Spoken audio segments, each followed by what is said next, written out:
Créer, c'est toujours échouer, mais en un peu pire. La création pue le cadavre. Celui des projets avortés, des brouillons jetés, des doutes maquillés, des vices refoulés. Les artistes n'accouchent pas d'une œuvre en recevant d'un trait une inspiration tombée du ciel. Avec leurs obsessions, leurs lacunes, leurs limites, ils se fraient un chemin. Ils hésitent, piétinent, trébuchent. Ils s'avancent, fébriles, à tâtons. Comme on dit au théâtre, c'est la première. Il fallait donc commencer avec une femme de théâtre. Comédienne, metteuse en scène, sociétaire honoraire de la Comédie Française, Anne Kessler porte depuis ses débuts un même émerveillement. Jouer, mettre en scène, mais aussi peindre et dessiner. Comme une joie d'enfant restée intacte. Le théâtre, chez elle, est un laboratoire où se trame quelque chose. Comme un doux complot. Nous avons rendez-vous à Paris, à l'hôtel Jiquet, près du bar. Elle porte un chemisier noir, semé de petites fleurs rouges et blanches. Entre le tu et le vous, nous cessons d'hésiter. Ma première invitée est Anne Kessler. Alors Anne, la dernière fois que vous avez tâtonné. Que j'ai tâtonné. La dernière fois, c'est quand on m'a demandé de faire une affiche, et donc de dessiner quelque chose, et j'ai cherché. Et en même temps, comme la demande était assez précise, le tâtonnement a été pas trop long. Le tâtonnement, souvent, il vient d'une forme d'imprécision, et ça peut apporter plein de choses, parce que on se surprend soi-même. On cherche et on est guidé par quelque chose qu'on trouve presque et qui nous surprend. Et donc, voilà. Mais la dernière fois que j'ai tâtonné, c'est que j'ai cherché une image. En tout cas, merci d'être la première invitée de mon podcast. Je suis d'autant plus touché que c'est un médium, le podcast, que tu connais plus qu'on ne le pense, puisque tu l'as exploré dans la mise en scène de Omar Jo, son manège à lui, qui est une pièce que tu as mise en scène il y a 2 ans, d'après un texte de Guy Eberstein, d'après un roman d'André Chédid, L'enfant multiple. En quoi cette forme, qui est le podcast, qui est assez récente finalement, est un matériau fécond de la mise en scène? De par sa modernité, quand on voit les gens dans les transports, dans le métro, dans le RER, on est tous branchés sur des écouteurs et on est beaucoup en train de se faire raconter des histoires. Et oui, c'est une nouvelle manière de raconter les histoires qui va directement dans l'oreille et après dans le cerveau, dans le cœur, dans l'esprit, et qui, à mon avis, fait énormément travailler l'imagination et qui se rapproche finalement de la radio. Voilà. Et dans cette époque où l'image, pas seulement l'image photographique, picturale, mais l'image par la vidéo est tellement importante, je trouve que le podcast, il apporte une nouvelle respiration et une nouvelle... oui, ça oxygène le cerveau, je dirais, le podcast. Ça oxygène le cerveau. Et ce qui est aussi intéressant, c'est que vous avez aussi exploré le format de l'interview aussi. Ah oui. C'était votre deuxième mise en scène, 3 hommes dans un salon, où vous reproduisez la célèbre interview avec Léo Ferré, Georges Brassens et Jacques Brel, 3 piliers de la chanson française. Et là encore, on voit l'interview en train de se fabriquer. Oui, c'est ça. Enfin, une interview, par définition, elle est spontanée. Celle-là l'était excessivement. Il y avait un très jeune journaliste qui a 24 ans, qui décide de... Je voudrais juste... J'ai un trou avec son nom, il faudrait que vous disiez son... C'est Christiani. Voilà. Merci.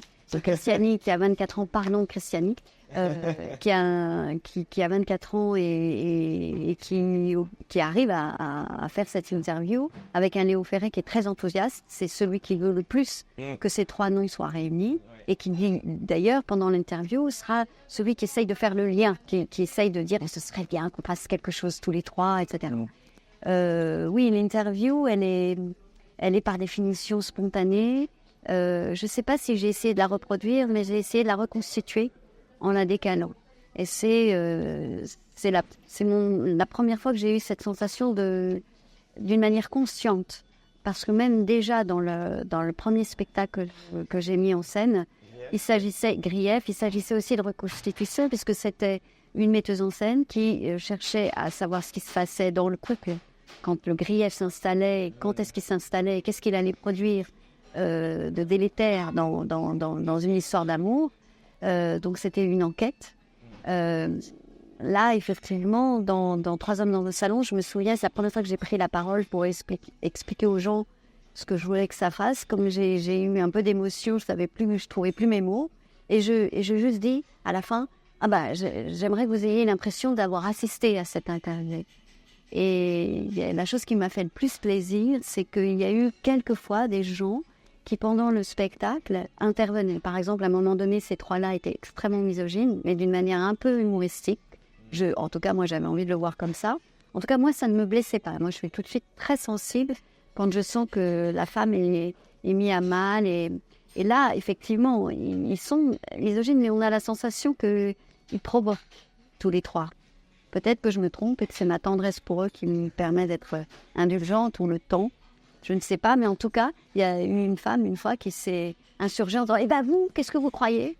Tout à coup, elle s'est rendue compte que elle était dans un spectacle, que c'était pas les vrais, et elle s'est reprise et elle était gênée. Et je me suis dit, là, on a touché du doigt quelque chose de très spontané. Puis il y a eu un éclat. Voilà, ça c'est un spectacle. Il est fait pour donner l'impression qu'il est en train de se faire. C'est toujours ça, les beaux spectacles, devant les gens. Oui. Et c'est en grande partie votre signature, parce que je pense tout de suite à Coupe sombre. Il y a vraiment des frictions dans le processus de création. Peut-être encore plus que dans Omar Jo, où il y a une friction entre le comédien qui résiste au texte et la réalisatrice. Mais alors dans Coupe sombre, c'est vraiment entre l'auteur et la metteuse en scène que vous interprétez. Vous mettez en scène et vous interprétez également. Une pièce infiniment drôle, où on voit vraiment la tension et la coupe sombre, qui est le titre de la pièce, qui vraiment représente la manière de couper les textes à la manière d'un bûcheron, comme si on coupait les textes quand on coupait un arbre. Oui, il y a quelque chose En plus, c'est l'auteur, Guy Zederstein, qui se met en abîme, puisqu'il est très sensible aux coupes. Et puis, c'est un peu l'époque. On a besoin, on s'éternise moins sur certaines choses. On peut critiquer les descriptions de Flaubert, de toute cette littérature. Et pourtant, moi, je pense que c'est cette littérature qui nous rend attachants ces moments de théâtre. Et je pense qu'au contraire, les gens ont besoin très, très fortement de littérature aujourd'hui. Beaucoup plus qu'on ne se l'imagine. Mais les coupes, elles sont parfois nécessaires pour aller pour pas perdre le spectateur. Oui. Surtout lorsque c'est une pièce qui dure 5h30 en moyenne, avec 28 personnages. Oui, on comprend que c'est une pièce très fleuve. Très fleuve. Mais au départ, d'ailleurs, dans la pièce, on a la sensation que c'est presque juste pour faire rire. Et finalement, on va se rendre compte qu'il y a une théorie derrière cette écriture et que c'est justement une réflexion sur qui est le spectateur. Est-ce qu'il est aujourd'hui, par rapport à la représentation théâtrale ou par rapport au spectacle, qu'est-ce qu'il est ? Il est spectateur, il est voyeur ou il est témoin ? Et je crois qu'aujourd'hui, la position la plus moderne, c'est de le faire devenir témoin, plus agissant, plus la possibilité d'intervenir s'il faut intervenir, même si c'est une illusion. Mais tout est une illusion dans le spectacle. Vous savez que c'est là où votre théorie, votre doctrine, votre approche de comment faire théâtre est la plus explicite. C'est vraiment dans Coupe sombre, où le théâtre ne va pas imiter fidèlement ou très factuellement la réalité, mais il doit reconstituer. C'est pas représenter, c'est reconstituer et quelque part opposer de manière un peu caricaturale le vrai et le juste. Oui, c'est ça. Non, c'est pas caricatural. C'est ça. C'est-à-dire que tout peut être totalement faux, mais si c'est juste, alors on On est dans la vie et on parle directement aux gens. Moi, je crois qu'effectivement, la reconstitution, elle enlève la convention.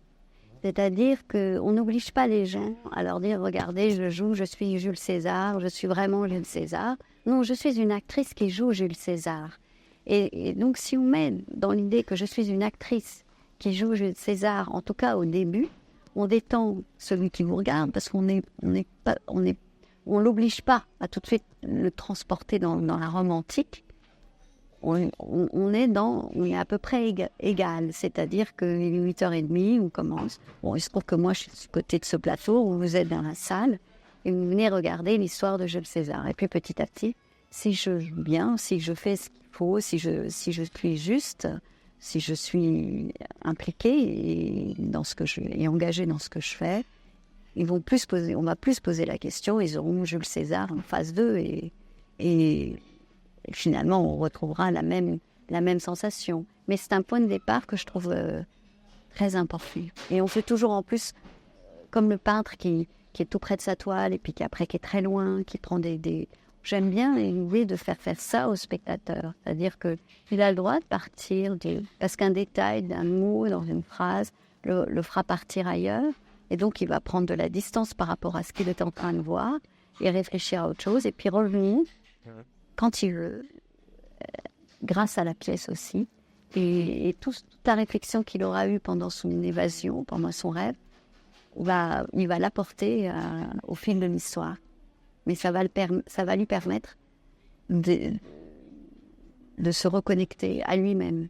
D'ailleurs, je pense qu'un spectateur, on lui parle de lui aussi quand il joue. Et donc, c'est la manière qu'on a sans aucune démagogie. Quand on dit vous êtes les meilleurs, vous êtes les plus forts, ça, je déteste parce que c'est de la démagogie. En revanche, le concerner, le faire travailler, ça, c'est de l'art.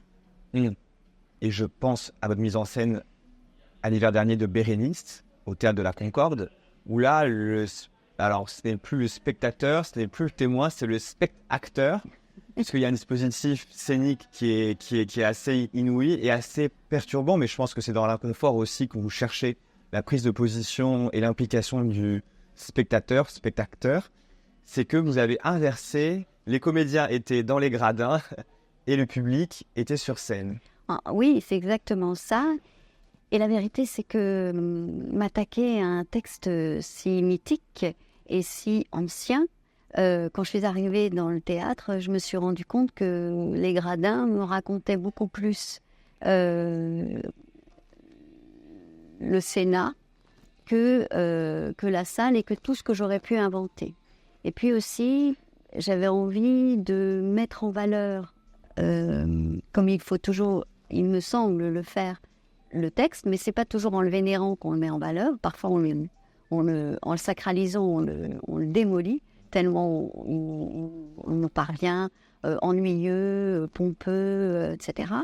Or là, on a affaire à un chef-d'œuvre, et donc je me disais comment faire pour le rendre le plus vivant possible, sans affectation, et concerner les gens, parce que moi, quand je l'ai lu, la pièce, il m'a semblé que ça me concernait, une histoire d'amour comme ça me concerne, et donc elle doit concerner tous ceux qui regarderont le spectacle. Et voilà, ça c'était mon ambition, c'était de les concerner, de les rendre actifs, de les engager, de s'engager. Et c'était la manière la plus... J'ai même demandé à certains des spectateurs de venir dans les gradins pour jouer les confidents, et les acteurs s'adressaient à eux. Et donc je me disais que ça m'intéressait que des spectateurs soient dans l'espace de jeu, parce que déjà je me disais, ces deux-là, ils vont écouter d'une façon différente, et peut-être aussi vont-ils amener les spectateurs à s'identifier à ceux qui sont sur le plateau, c'est-à-dire « Oh, j'aurais aimé y être, heureusement », ou alors « Heureusement, j'y suis pas », ou « Tiens, qu'est-ce qu'ils ressentent », etc. Et de temps en temps, aller regarder le miroir, c'est celui-là, il est plus comme moi, il est moi, et comment j'aurais écouté, comment j'aurais... Donc voilà, c'est une manière de... Comment on force l'écoute sans forcer, sans volontarisme aucun. Je cherche de plus en plus l'absence de volontarisme. je chasse le plus que je peux la volonté, le prémédité, la convention, encore une fois, qui se cache dans tous ces adjectifs. Notamment le quatrième mur, Ah oui, qui là mais forcément saute. là, le quatrième mur saute. Moi, le quatrième mur, je ne sais pas ce que ça veut dire, en ce sens que l'espace de jeu, c'est l'espace de jeu. Je trouve que quand on dit qu'on va vers les autres, il faut y aller sans aller les chercher. Moi, quand je suis spectatrice, je suis souvent, pas toujours, à part dans le stand-up et dans le « off, on s'adresse à moi, on va me chercher, machin », mais même, je dirais que je sais que ça se fait très souvent. On prend un spectateur et on va le chercher et puis on fait rire avec ce spectateur-là, comme ça toute la salle est concernée, etc. Moi, je suis cette spectatrice-là qui a été un peu, comment dire, qui a été cobaye. Oui, cobaye, oui. Donc, moi, je ne suis pas très contente. Et je dirais même que quand on vient trop me chercher, je dis, mais moi, je viens pas, je fais comme je veux. Laissez-moi être ce que je veux être. Et en même temps, j'ai besoin d'être concernée. Donc, pour moi, quatrième mur, pas quatrième mur, c'est pas forcément quelque chose qui me... Je fais pas tomber ou je fais tomber. Je me pose pas souvent cette question. Ce parti pris donc, du spectateur témoin, ça a forcément un impact, on l'a vu, sur le dispositif scénique. Et que c'est un peu l'espace de jeu comme un espace d'expérimentation, d'innovation, comme un laboratoire finalement. Oui, moi j'aime bien cette idée de laboratoire et pourtant à chaque fois je me dis, à chaque fois que je pars pour une aventure, je me mets dans tous mes états parce que justement j'essaye de ne pas remarcher sur les mêmes pas dans lesquels j'ai marché, donc je me mets dans une situation un petit peu périlleuse. Et je m'en veux, je me dis, pourquoi je suis allée dans ce pays que je ne connais pas, par exemple. Et en même temps, une fois que j'y suis, c'est effectivement là que je trouve ma source d'inspiration et d'inconfort qui me semble le plus vivant et le plus pour trouver de la vérité. Parce que moi, ce que je cherche, c'est une vérité, pas la vérité, mais la vérité de ce que je raconte avec le texte que j'ai décidé de faire entendre. Et ce propos s'incarne parfaitement dans Des fleurs pour Algernon, puisque le plateau est un laboratoire en tant que tel. Oui, là on est vraiment dans le laboratoire. Complètement, avec les deux écrans, les lumières criardes. Parce qu'on part d'une idée qui n'est pas forcément... qui est impossible, c'est-à-dire on est allé, on a trafiqué. Peut-être que bientôt ce sera possible, mais pour l'instant... Je n'ai pas entendu que cette expérience ait eu lieu. On transforme le cerveau de quelqu'un pour le faire devenir, d'un homme assez simple, on le transforme en prix Nobel. Donc, voilà. Oui. Mais c'est un spectacle qui parle aussi, le texte, il parle de la courbe de Gauss, c'est-à-dire de l'existence peut-être de chacun. C'est-à-dire qu'il y a un moment où on vit son moment le plus fort et puis on va redescendre pour s'éteindre. Et mourir. Alors, pour un élément de contexte, Des fleurs pour Algernon, c'est tiré d'un roman de science-fiction américain des années 60, Daniel Case, qui prend comme cobaye une souris qui s'appelle Algernon. On dit Algernon. Algernon. Et Charlie Gordon, qui est un homme assez simple d'esprit, où il y a une expérimentation sur son intellect, où il a passé d'un QI de 60... ça, je me souviens. 68, je crois. Je sais même pas ce que ça veut dire. 250. Ouais, c'est un truc énorme. Voilà. Et en fait, on voit progressivement que la courbe de Gauss, donc elle est vraiment en pic comme ça. Et bon, au début, il est simple d'esprit, il est frustré. Il arrive au pic d'une intelligence sociale à peu près acceptable. Et ensuite, c'est la solitude, l'effondrement. Pas acceptable, il devient un génie. Il devient un génie, voilà. Oui. Non, il devient Il devient un génie. Et ensuite, on voit que l'intelligence peut créer aussi une solitude. Et c'est là où vraiment... L'acteur, qui est formidablement joué par Grégory Ganbois, qui a eu le Molière du seul en scène en 2014 pour ce rôle. Vous avez eu le prix du meilleur spectacle privé en 2013. Et c'est vrai que là, pour le coup, presque le spectateur est voyeur et l'acteur est cobaye. Oui, alors là, on est effectivement dans exactement ce cas de figure. Le jeu de tout ça, quand Jean-Louis Lévy a proposé ce texte qu'il aime depuis des années à Grégory, et que Grégory et Jean-Louis sont venus vers moi, je pense que, et Caroline Siol a produit, je pense que là, je me suis dit, si je suis spectatrice, en fait, c'est toujours ça que je me pose, est-ce que je suis une spectatrice qui s'ennuie vite ou qui est assez difficile, finalement. Je me suis dit, il y a un truc qui m'énerverait, c'est de voir le tour de force, de voir comment il fait, les ficelles, et puis surtout qu'on se dise, waouh, quel acteur. Bien sûr qu'à la toute fin, il faut faire incroyable, mais pendant, il ne faut pas. Et comment faire que pendant, on ne voit pas? Donc, comment faire pour que ça, on se dise, mais il y a 2 minutes, il était très simple, maintenant, voilà, qui me dit qu'il compose, mais qu'est-ce qui s'est passé? C'est pas du tout le même personnage que je vois en face de moi, et qu'on voit rien, quoi. Et je crois que ça, c'est à ça qu'on est arrivé, c'est-à-dire une transformation qui ne soit... dont on ne puisse pas dire qu'elle est composée, qu'il n'y a aucune composition. Alors que je pense que moi, jouer et composer, enfin, moi, le mot de composition n'est pas un mot qui me fait peur. L'acteur peut composer. Je sais pas, Laurence Olivier dans Marathon Man compose ce nazi, le joue, je sais pas comment on peut dire. La composition, c'est pas un mot qui me fait peur, quoi. Mais c'est un mot qui me fait peur quand je peux le formuler au moment où je le vois. Là, je dis, bah, c'est raté, alors. C'est juste après, quand tout est fini, qu'on applaudit, qu'on applaudit, on se dit, mais c'est un acteur, etc.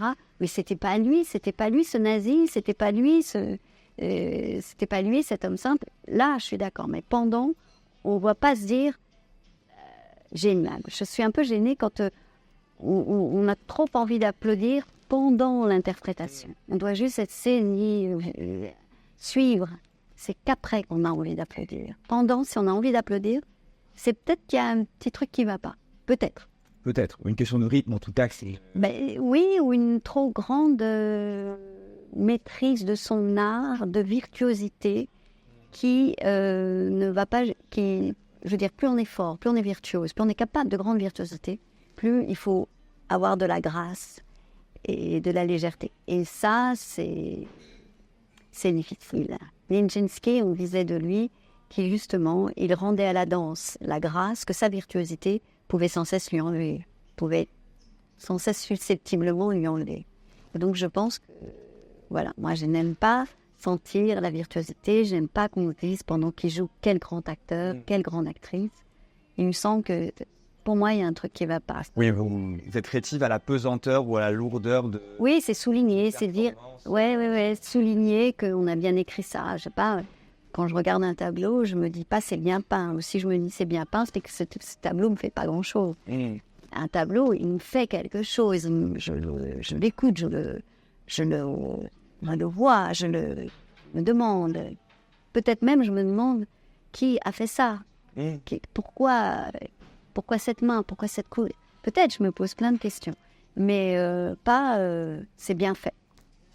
Ah, sinon, c'est mal fait. Sinon, dans le fond, c'est mal fait. Voilà. Non, un dessin d'enfant, tu ne dis pas... Ah, alors, je ne suis pas que pour le dessin d'enfant. Il y a des dessins de Fragonard qui... Oui. J'aime aussi ceux qui le savent le faire, ou Léonard de Vinci, ou Picasso, enfin, des dessinateurs incroyables, ou une dessinatrice, là, j'en ai pas en tête. Et ça m'embête parce que j'aimerais bien citer Bret Easton, voilà, Claire Bret Easton. Je suis une fan.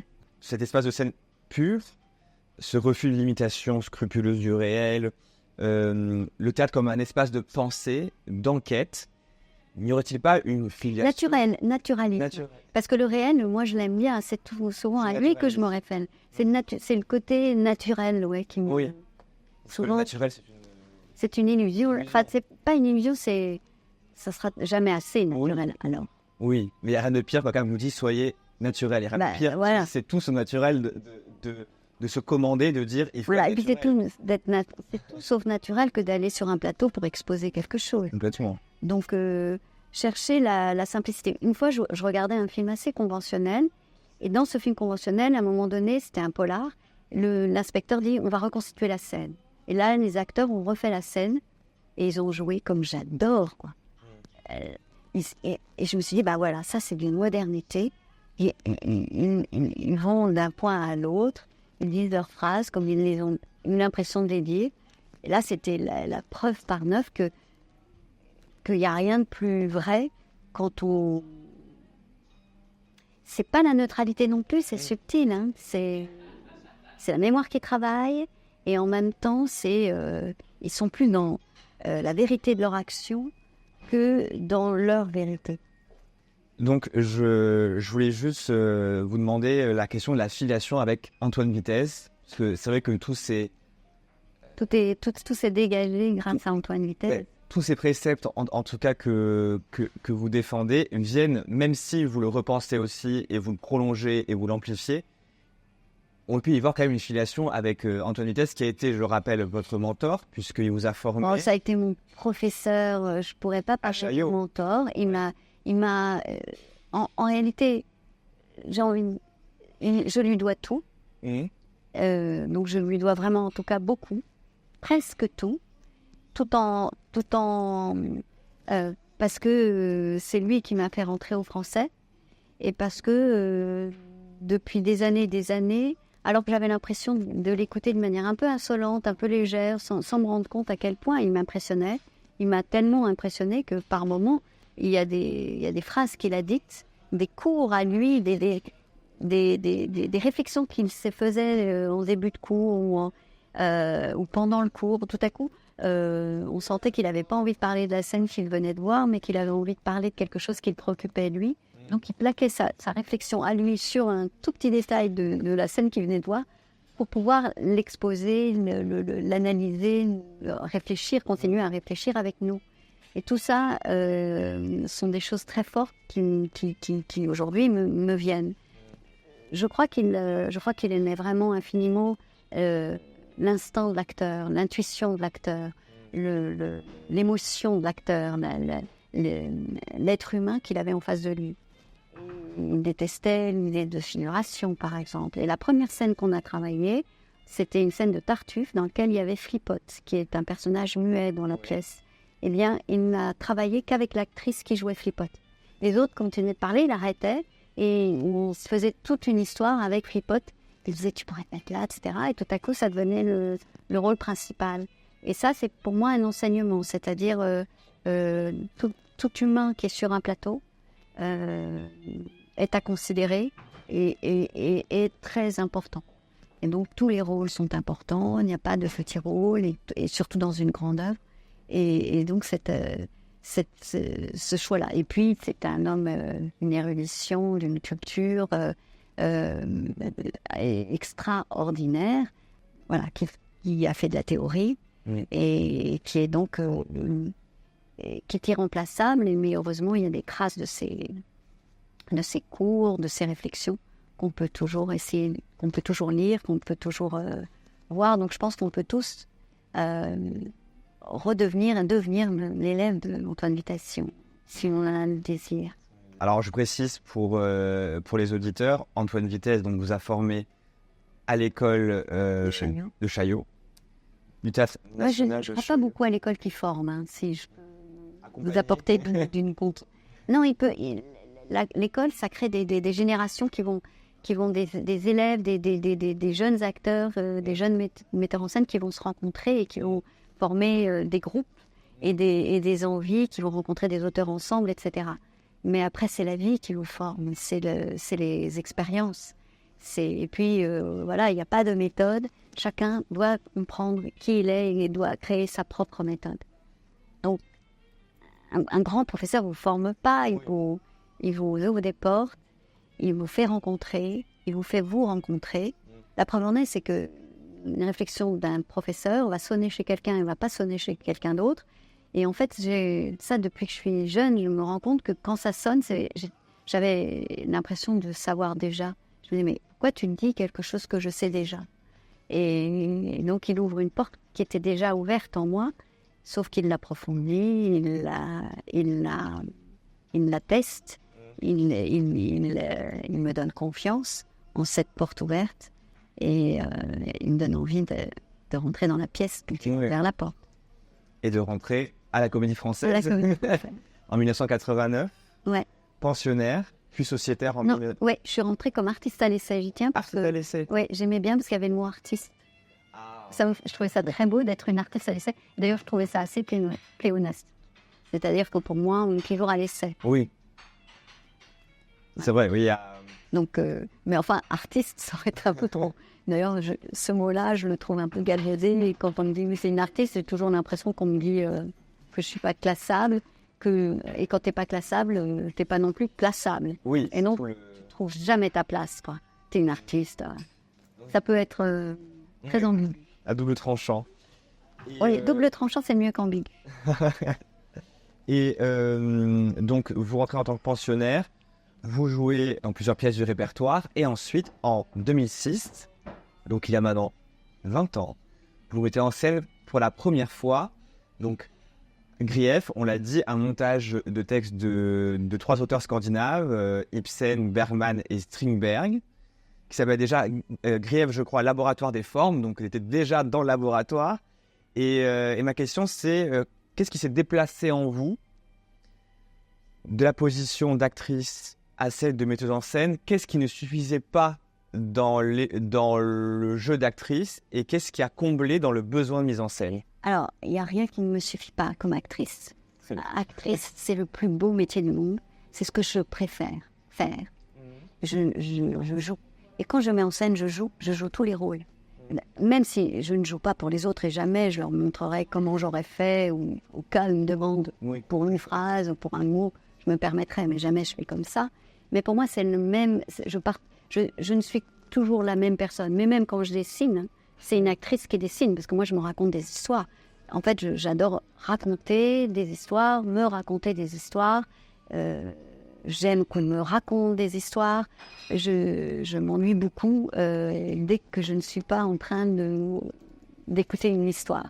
Donc, même si je suis en train d'attendre le métro, je regarde les gens et je me raconte une histoire avec les gens qui sont à côté de moi ou qui ne sont pas là. Et je suis toute seule et je me raconte d'autres histoires.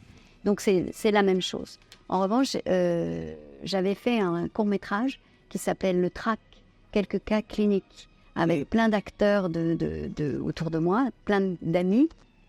Et je les avais mis dans la condition de 25 minutes avant de rentrer sur scène. Quand le régisseur dit « Attention, dans 25 minutes, début de la représentation ». Et là, je les ai imaginés dans des choses complètement dingues, cauchemardesques, ou alors très drôles, ou alors voilà.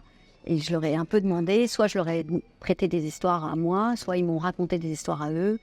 Et on a fait ce film qui est complètement barjot.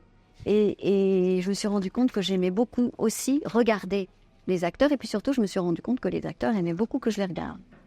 Et donc, je me suis dit, tiens, ça c'est tout à fait nouveau. Je n'ai absolument pas anticipé. Moi, j'aime pas la volonté. Et tout de suite, le volontarisme est une chose qui est très suspect quand on veut faire dire, quand on veut dire trop. Et donc, j'ai pas du tout fait exprès. Après, j'ai fait ce court-métrage qui était plutôt réussi. Et l'administrateur, qui était alors Marcel Boisonnet, qui savait que je peignais et que je dessinais, m'a dit « Viens faire un spectacle au studio, tu vas faire tout, les décors, tout, et viens faire un spectacle au studio. » Mais jamais j'aurais imaginé que moi, j'étais capable de mettre en scène. Et c'est vrai que là, pour le coup, dans cette période féministe, il y avait quelques femmes qui mettaient en scène, mais moi, actrice, c'est je trouve un des plus beaux mots, plus beau qu'acteur. On dit tout le temps, on dit autrice, ça, moi, je ne sais pas si je préfère pas auteur avec un E que autrice. En revanche, actrice, c'est pour moi le plus beau mot, c'est plus beau qu'acteur. C'est presque, on se dirait, on peut dire acteur, ou il faut dire actrice sans un E. Je ne sais pas comment dire. Actrice, c'est le premier mot, quoi. Ça, c'est sûr. Donc voilà, moi je fais tout comme une actrice. Je mets en scène comme une actrice, j'oublie jamais que je suis une actrice. Je traite les autres acteurs et actrices comme j'aimerais qu'on me traite. C'est-à-dire, je dessine une maison, un lieu, un espace. Et j'invente des règles de jeu avec le texte. Et après, j'espère qu'ils vont trouver très vite leur liberté, leur inspiration, de façon à ce qu'ils soient le plus heureux possible dans cet espace. Et cet espace, on va l'explorer désormais avec ce qui vous hante, ce qui vous traverse, ce que vous cherchez justement, ce à quoi vous enquêtez. Nous reprenons donc le questionnaire en dedans, des questions courtes, des réponses immédiates. spontané.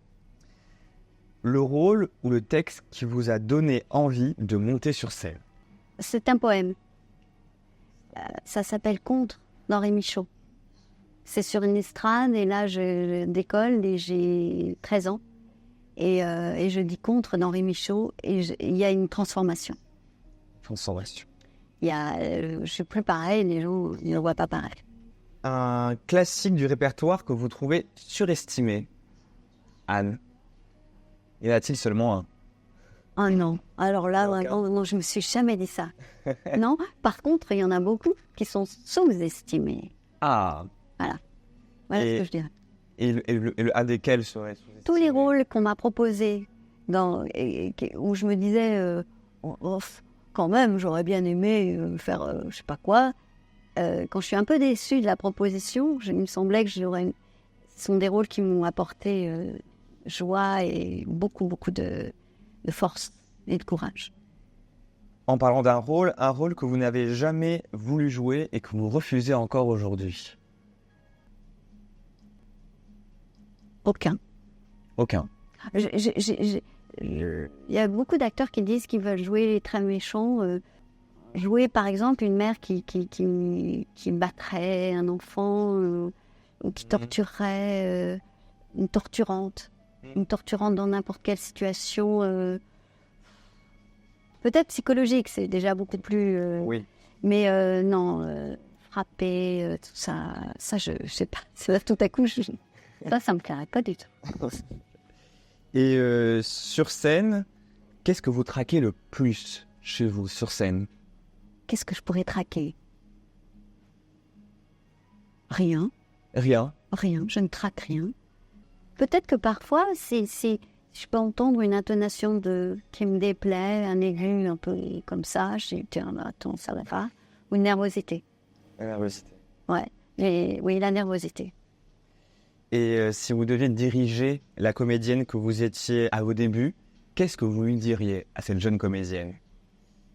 Ah, c'est... Oui, calme. Calme, t'as rien à prouver. Calme. Vas-y, redis tout le texte, mais tout est là. C'est là. Le dernier ajustement de dernière minute de jeu ou de mise en scène qui a tout changé dans une représentation. Quelque chose qui s'est infiltré à dernière minute et finalement a changé quelque chose, a déverrouillé quelque chose. J'aurais bien aimé que ça arrive, surtout quand j'étais jeune, dans les rôles où je me disais, bon, bah, avec le public, ça va, je vais la trouver, quoi. Bah, non, tout ce que je sais, c'est que la représentation déverrouille en elle-même. La présence de l'écoute de la salle pleine m'améliore. Et un sens qu'on a donné à l'une de vos mises en scène et auquel vous n'aviez pas pensé. Tout le temps. Tout le temps? Tout le temps. Et alors vraiment, pour le coup, sur le déverrouillage, beaucoup de mes rôles, et parfois les plus saillants, les plus évidents, les gens sont venus me raconter leurs histoires, les histoires de mes personnages, de ma femme avait vécu, etc., qui m'ouvrent des horizons, moi j'y avais même pas pensé. Et Ça, c'est très amusant. on voit qu'il y a une coproduction finalement Ah du bah oui. spectateur en fait. Ah ben oui. Ça, c'est évident. Et alors, un sens qu'on a donné à l'une de vos mises en scène ou l'un de vos rôles et que vous avez jugé à côté. Est-ce que c'est déjà arrivé? Non. Bah, si, par exemple, quelqu'un déteste ce qu'il vient de voir, c'est pas tout à fait votre question, je pense. Pas exactement. Mais... Parce que j'imagine, mais les gens frontalement ne viennent pas vous voir en disant « je déteste ce que je viens de voir ».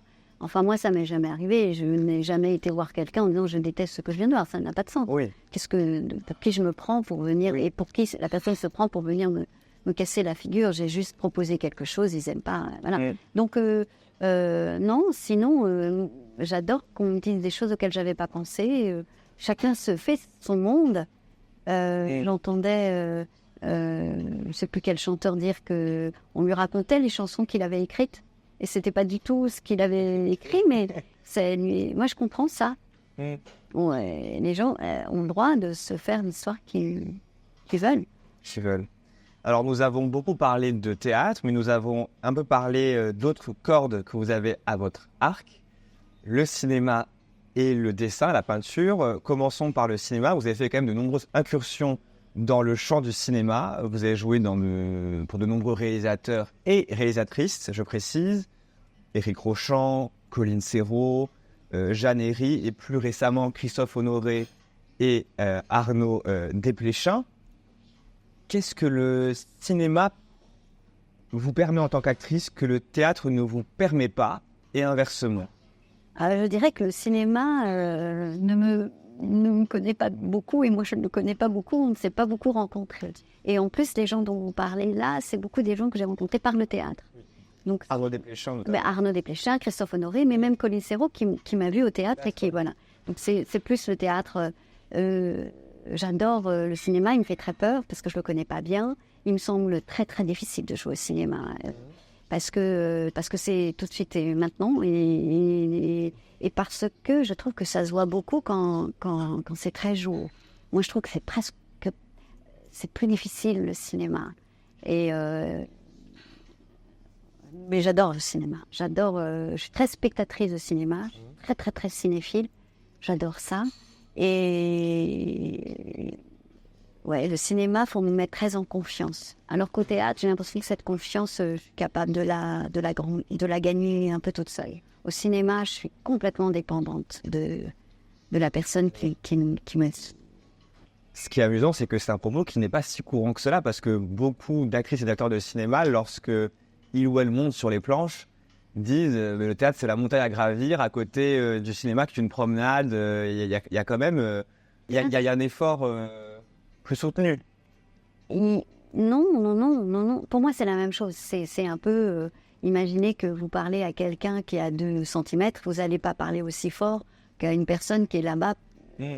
Et puis, vous n'allez peut-être même pas vous dire les mêmes choses, quoi. Une personne qui est là-bas, c'est rare qu'on lui dise « je t'aime ». Bon. Donc, bon. Et, au théâtre, parfois, on est très loin et on se dit « je t'aime ». Mais là, c'est toujours cette histoire de naturel. De toute façon, le naturel, ça, voilà. Donc, le théâtre n'est pas plus difficile que le cinéma. Pour moi, il est plus difficile le cinéma parce que j'en ai moins fait et qu'il m'impressionne beaucoup plus. Mais le théâtre, on répète. Le théâtre, ce qui est difficile, c'est de refaire et de trouver la joie. C'est Antoine qui disait, le théâtre, c'est pas faire. Antoine Vitesse, il disait, le théâtre, c'est pas faire, c'est refaire. Et la difficulté, elle est dans le refaire. Un jour, tu es très heureux, un mardi, tu as fait un truc super, le mercredi, il faut le refaire. Il y a quelque chose là, de très artificiel dans comment... voilà. Donc, c'est pour ça qu'il faut bien travailler en amont pour laisser l'encre toujours fraîche et le vivant toujours... voilà. Que les murs soient pas trop serrés pour que voilà, ça soit bien détendu. Je pense que c'est ça qui affole, c'est fatigant. Et en même temps, il faut y aller à la représentation joyeusement, en disant qu'est-ce que je vais inventer, qu'est-ce qui va se refaire avec des choses qui sont totalement prévues. Mais c'est un peu comme quand on a rendez-vous avec une personne qu'on adore, on la connaît par cœur, on se connaît, mais quand même on est surpris au moment où elle arrive et on est quand même très heureux de la retrouver. Donc le théâtre, c'est retrouver une personne qu'on adore. Voilà. Et vous n'avez pas fait que jouer dans des films, vous avez également réalisé 2 courts-métrages. Vous parliez de Le Trac, quelques cas cliniques, très amusant, et également Merci Docteur, inspiré d'une histoire vraie, il faut le dire. Et la caméra paraît peut-être une proximité au niveau des visages par rapport au plan. Sûr. Ah mais ça c'est sûr, bien sûr, le cinéma c'est le visage, c'est beaucoup plus le visage que le corps, même si je crois qu'on est d'accord qu'un visage est porté par un corps. Généralement, ça arrive, oui. En général, c'est plutôt le cas. Et en plus, le corps peut transparaître dans le visage. Je pense que les grands acteurs de cinéma savent mettre toute leur sensualité et tout leur corps, même quand ils sont là, dans le visage. Je pense que ça, c'est leur grande force. C'est vrai que le théâtre, c'est beaucoup le corps, c'est beaucoup la danse, c'est beaucoup l'attitude. Mais en même temps, les grands acteurs au cinéma... ont une telle conscience de tout, effectivement, de leur visage, de leurs traits, mais très certainement aussi de leur corps. Et c'est la même chose pour le théâtre. Un acteur, c'est fou tout ce qu'on voit. Si on savait à à quelle fois on voit un petit rectus, un petit machin, du tout fond de la salle, quand il est bien pensé, quand il est bien senti. Moi, vraiment, je pense que c'est vraiment la même chose. Alors, au-delà du jeu et de la mise en scène dont on a beaucoup parlé, vous avez parlé en filigrane, au cours de cet échange, de la peinture et du dessin, qui ont une grande place pour vous. Vous avez commencé à dessiner enfant, Oui. de la cour de récréation, en même temps que vous commenciez à jouer des petites scénettes. Oui. Donc, il y a vraiment cette gémellité presque entre le jeu et le dessin. Comment les deux, le jeu et le dessin, se répondent dans votre travail? Ils sont liés. Mais vous savez, le dessin, le jeu, ça, c'est des choses qu'on a dans les cours de récréation. Et puis, on ne sait pas pourquoi, on abandonne le dessin, on abandonne le jeu, voilà. Puis, on devient une personne très sérieuse. Et voilà. Et moi, je pense que je fais partie, il y en a beaucoup, de personnes qui n'ont pas du tout quitté la cour et oui, l'école, enfin l'école oui, mais la récréation. Et donc moi j'ai l'impression d'être constamment en récréation. Et donc je dessine, je joue. Ce que ça apporte au jeu, je dirais que c'est plus le jeu et la danse qui apportent au dessin que le dessin qui apporte au... En même temps, c'est la conscience de son corps. Je sais bien me dessiner, je suis beaucoup dessinée, donc je pense que quand je joue, je sais me tenir. Je suis un peu consciente, pas pendant que je joue, mais juste avant, de ce que je propose au départ. Puis après, voilà, j'ai traversé, j'ai complètement oublié. Dans les meilleurs cas, j'ai oublié. Dans les moins bons cas, je me suis pas quittée, je me suis autodirigée. Et là, c'est l'enfer. Mais je trouve que là où se confondent vraiment les termes de la peinture et du théâtre, c'est dans une pièce dont on n'a pas parlé, qui est pourtant centrale, c'est Les Naufragés. Les Naufragés de Guy Zilberstein. De Guy Zilberstein, exactement, mis en scène par vos soins, où on assiste dans le débat sur la place de l'art, de la société, dans les destinées humaines, parce que c'est quand même une forme très tragique, quand même, les naufragés. C'est une tragédie. Il y a une confusion des termes, finalement, du théâtre et de la peinture, et je trouve que c'est assez bien confirmé à la fin, le final, où il y a une toile peinte par vos soins de l'ensemble des protagonistes de la pièce. Exactement.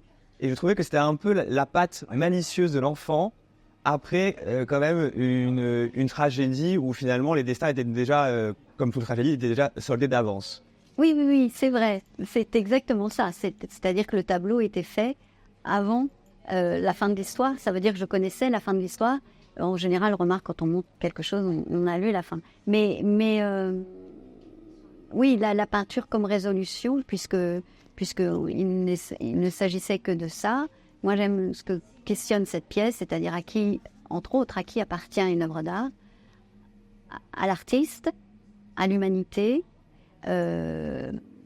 aux acheteurs et aux financiers, et au même titre, mais on peut mettre en parallèle à qui appartiennent les enfants qu'on fait, à l'humanité, aux parents, à eux-mêmes. Ça, c'est des questions qui se recoupent dans la pièce et qui n'ont pas forcément de réponse. Et oui, la peinture et puis la marchandisation de l'art est aussi l'un des sujets de la pièce. Alors, avant de nous quitter, j'aimerais maintenant inverser les rôles. Anne, oui, inverser les rôles. Je vous propose le questionnaire cette fois-ci à l'envers. Attention, je ne pose plus les questions, c'est à vous de trouver vos questions. Alors, si vous pouviez trouver d'abord une question que vous redoutez, que l'on vous pose. Combien de temps t'es resté à la Comédie Française ? Nous ne dirons pas la réponse. Voilà. Une question qui vous ferait le plus sourire. Chose qui me ferait le plus sourire. Ça m'a été posé à la fin d'une représentation. Une actrice a dit « C'était qui la grande rousse qui meurt à un moment donné avec des macarons sur la tête ?» Donc, j'ai pas su lui répondre. Et puis, après quelques temps, j'ai compris que cette grande rousse,